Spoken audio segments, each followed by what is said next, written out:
Welcome to this playthrough of Medieval Dynasty, the best start I've ever had. I started recording this material to make a time-lapse of the development of my city, but the start ended up being so good, that I decided to leave it as a full playthrough. Nevertheless, I will speed up some quote-unquote tedious aspects of the game, such as long periods of traveling, and gathering resources.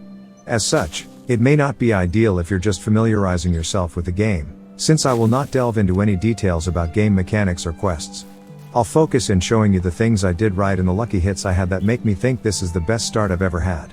If you would like me to upload raw, unedited gameplay, let me know in the comments. With best start I don't mean the fastest way to make money, but more like taking all the right steps to catapult you through the early game, that's usually slow and difficult, and finding a good spot to start my city. This may seem trivial, but trust me, it's not. To find a place that's neither too close or too far from another town and resources, and has a decent terrain to build on can be quite the challenge. Also, let me point out that the commentary in this video will be restricted to the key moments, since Medieval Dynasty is a game that explains itself as you go through it, and it provides with an absorbing experience that I want to interrupt as little as possible with my words. So lay back, relax and enjoy.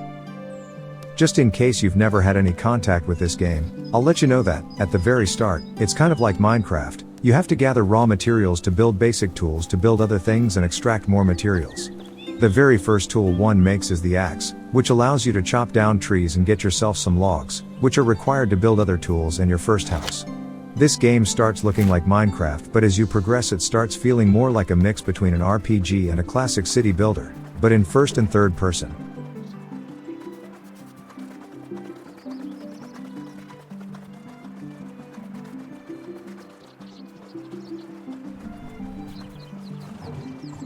Here I'm given my first quest, which is basically build a house. Even though I won't focus on quests per se, I will do the ones that are required to increase the amount of buildings and citizens you can have. These are for the most part simple ones, but some are a bit annoying in my opinion. The annoying ones require you to hunt some hard to find and hard to kill animals. Doing so in the early game is difficult because the first ranged weapon you have access to, the wooden spear, is very bad in many regards. That's why one of the first things I'll focus on is to either rush the sewing hut and the farming of flax, which allows you to make the string required to build a bow, or we'll focus on being able to afford a bow as soon as possible. Now, here I'm doing what I think was my very first good decision that led to a glorious start, gathering a lot of straw. I had already decided to build my city close to a mine. The problem is that there's not much straw in that location, since they only grow by large water bodies. And since you need a lot of straw to build the first production buildings and your first house, I decided to take with me more than the first quest asks.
So, with enough straw to get my city started, I begin traveling to a place that sometimes has an abandoned camp with a bow in it and some other stuff.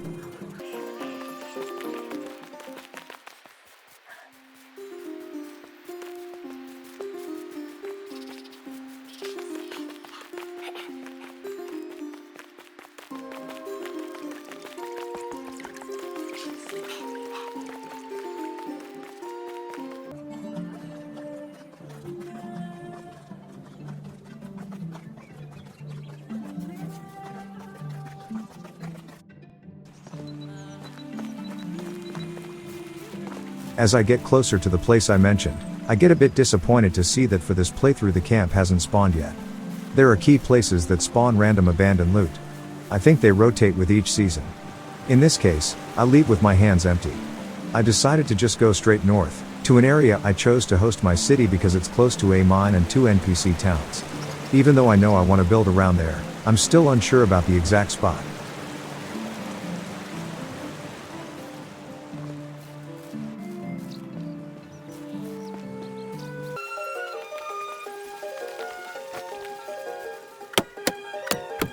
I decided to do some gathering.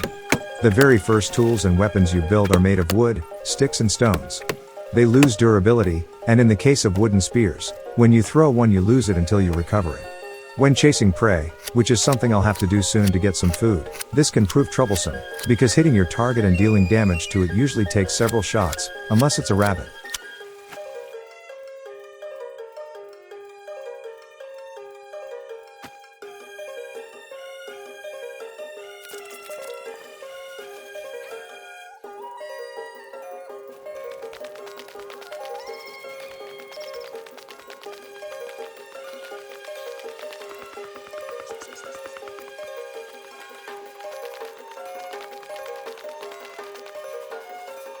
So here on the map you can see the area I mentioned.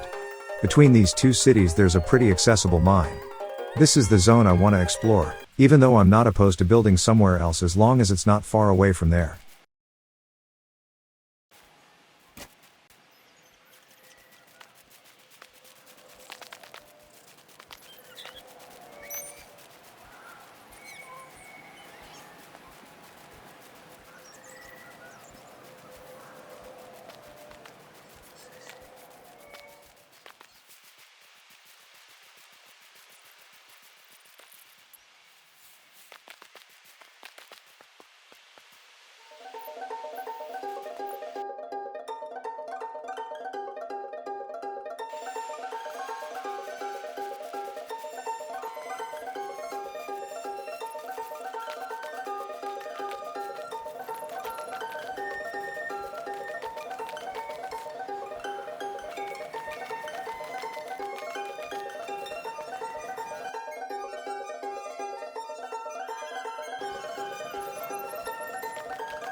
Here I encounter the first lucky find. Maybe I didn't find a weapon, but these bottles of liquor will sell for quite a profit.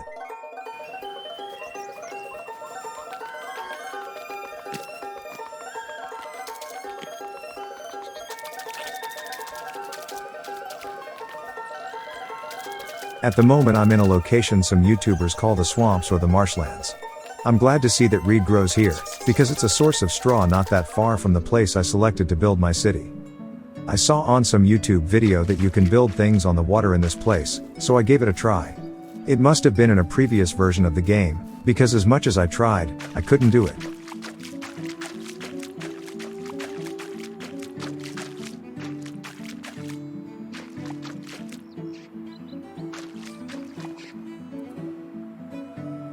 Even though I couldn't build my house on the water as I wanted, I flirted for a moment with the idea of settling down here.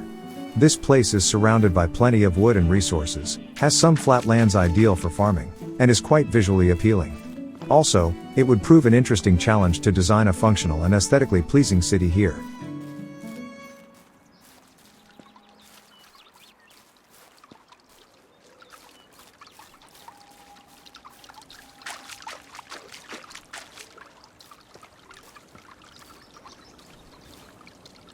After analyzing the terrain, I decide that even though it's an interesting place, I started this playthrough to build a thriving and orderly city that exploits nearby minerals. So I decide to save this idea for later and move on.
still analyzing the terrain, this time closer to the selected place. It's relatively flat and has a lot of wood and some clay. It looks good, but it is still a bit far from the spot I marked. So, I keep this place in mind and continue exploring.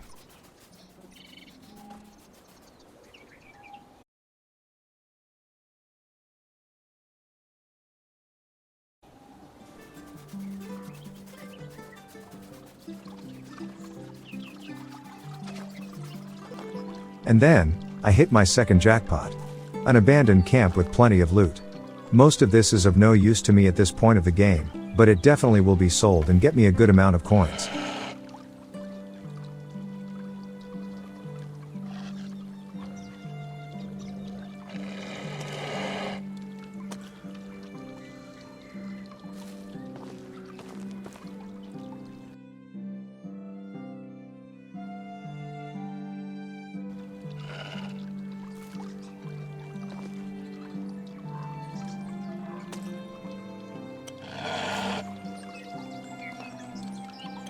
The wolves are getting me anxious with their growls, but I manage to collect everything I need without being attacked. I continue on, thinking I'm close to finding the perfect spot. The terrain is varied and with abundant resources, with good hunting spots, not far from the straw located in the marshes and really close to the cities and mines. Now I have to find a flat enough spot and start building.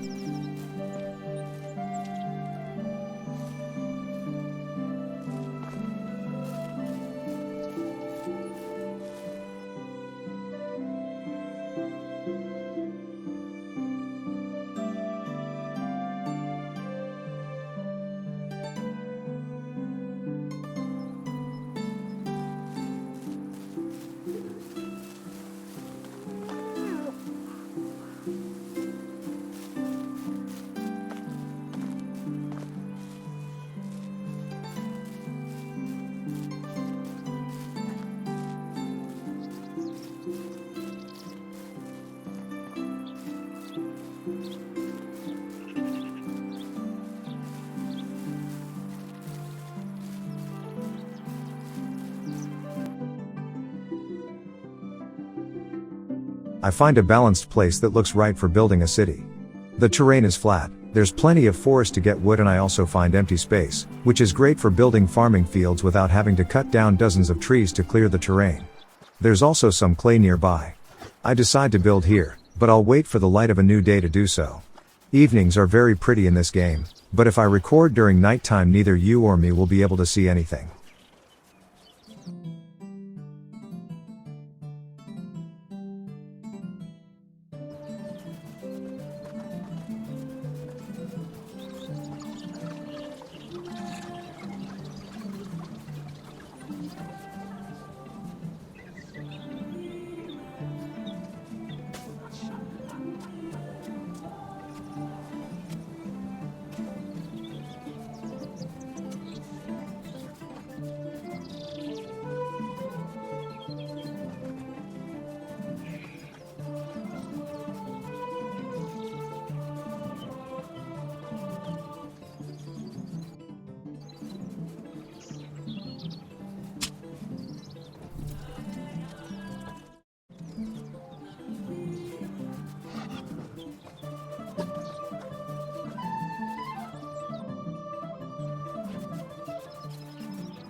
This event was a lucky hit, and I also took it as a sign.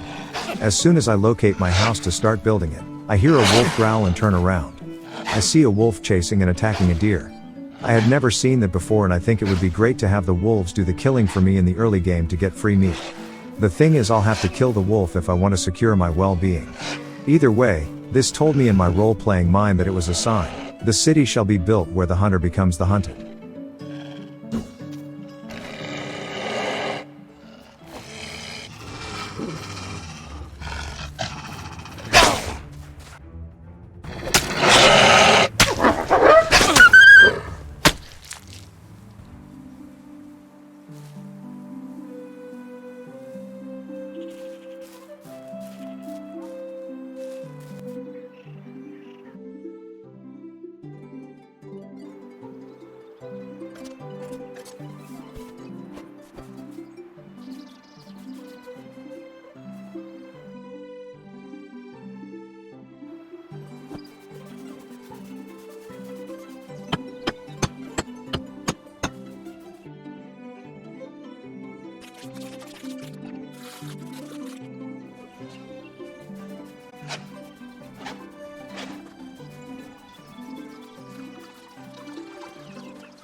Notice that I changed the wattle walls for wooden walls immediately.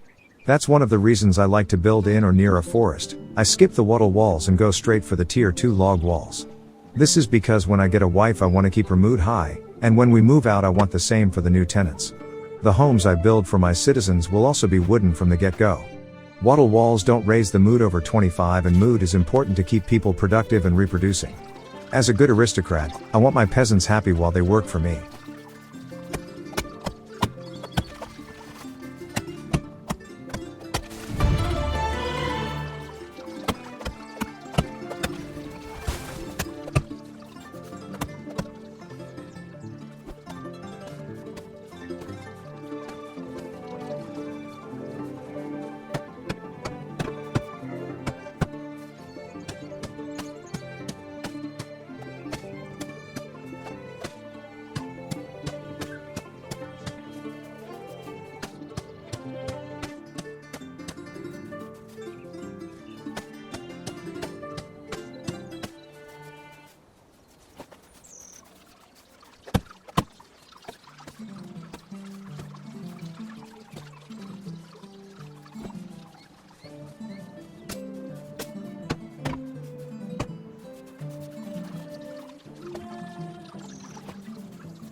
As soon as the house is done, I store most of my stuff in the chest.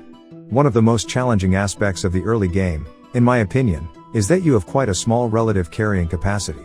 As you witnessed during the building of my house, this slows the game because you can only carry a handful of logs and other resources before being over-encumbered. So one of my main focuses in this playthrough, as in most of them, will be to increase my carrying capacity as soon as possible.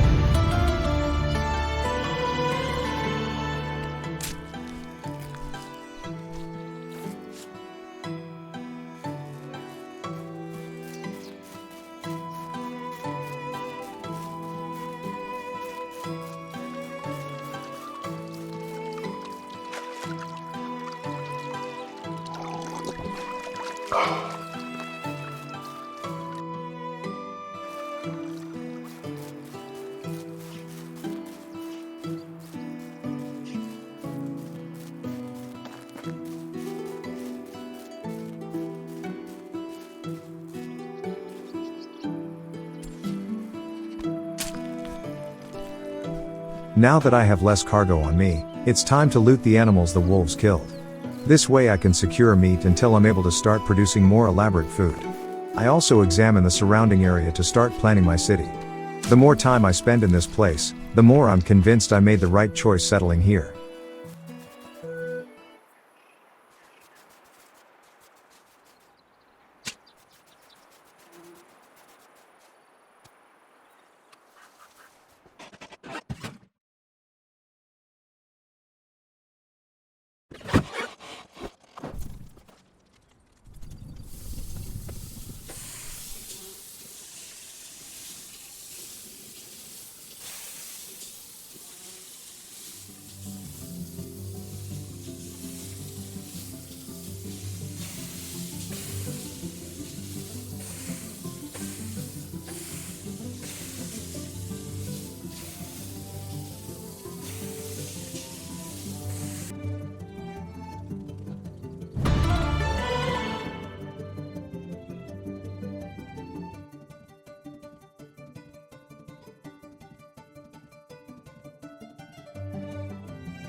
With my house built and my food secured, now it's time to go sell the things I found and check out the mine.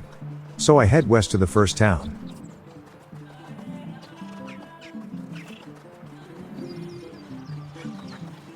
Greetings, stranger. Whatever you need, I've got it.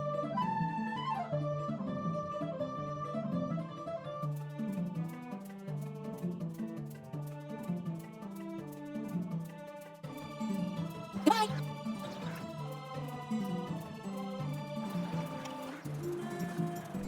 And you come out. Hello there. Have a good day.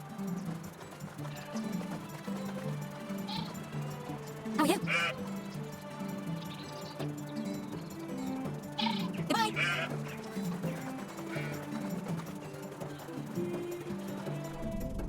Since one of the first quests required to have more buildings is flirting with someone, I check the stats of the women by the fire. I flirt with one I think could be a suitable wife in the future and continue my journey.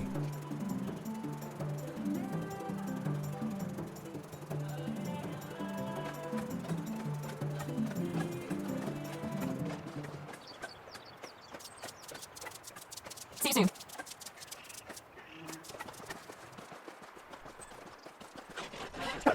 Best goods in the valley.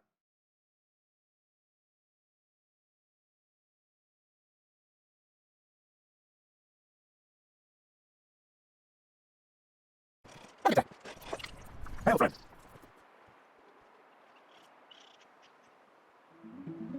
Have a good day.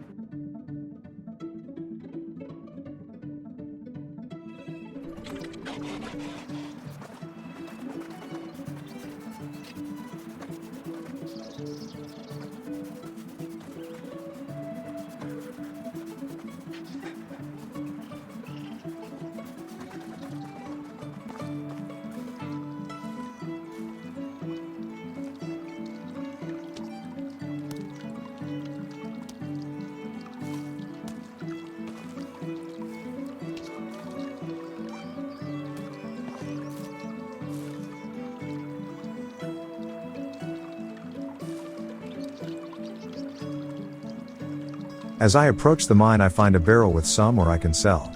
It's another good omen. However, I soon discover the mine is taken by some bandits. Since I don't have any decent weapons on me, I quickly flee, but it's just a strategic retreat. I'll push west to the third town where a hunter lives who can sell me a bow. Getting rid of the bandits can prove quite profitable.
An unfamiliar face. Welcome. Trade is in my nature.